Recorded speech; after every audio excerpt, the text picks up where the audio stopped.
We're a non-clinical facility. We believe in peer support, which means everyone here is welcome, regardless of where you are in life's journey.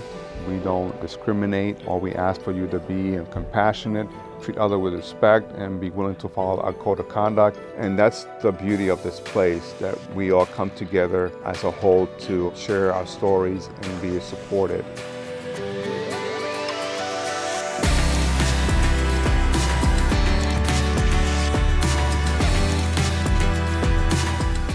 Intentional peer support is a way of having relationships with other people that help give you some context for how you come to know how to be in the world and how to grow and evolve and move towards what you want versus moving away from what you don't want.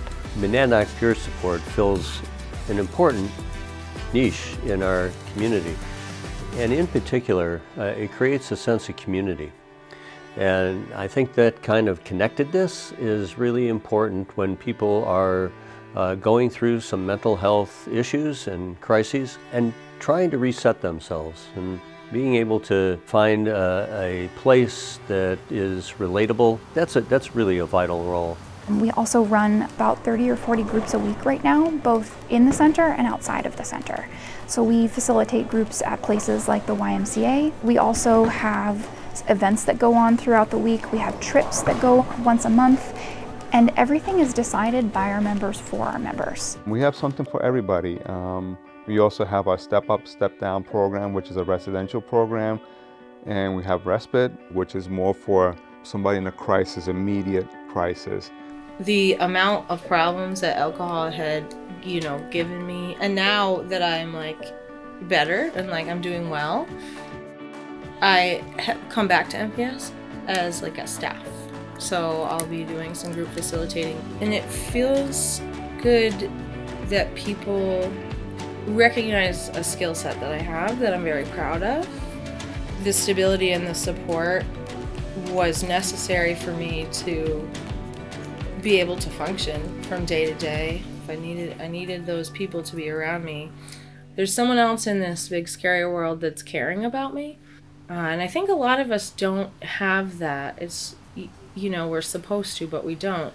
A lot of times individuals find themselves without a job or without a home, and they have no idea how to get back on their feet. So that's why it's so important that we fund programs like MPS. There was a lot of trauma from my childhood.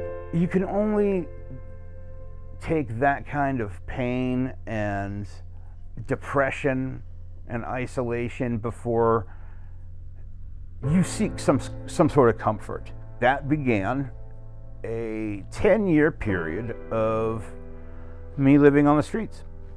I went from a federal career working for FEMA during 9/11 Hurricane Katrina to a homeless heroin addict. Coming out of the men's shelter, where there's not a whole lot of opportunity for you to really do anything there. I wanted the safety and the opportunity that came with the Step Up, Step Down program, and the biggest blessing in the world was they took me in. There's no place I've found that even comes close to the amount of incredible work that they do in the community. It's really a remarkable place. I think anybody that comes here will tell you that. We believe that the person is not the diagnosis. You don't have to have a diagnosis to be here. We all use different kinds of language, and language creates reality. And when we're able to change the language that we use to something that's more caring and empathetic about each other, we're able to change what that stigma looks like and dispel some of that in the hopes that we can better support each other.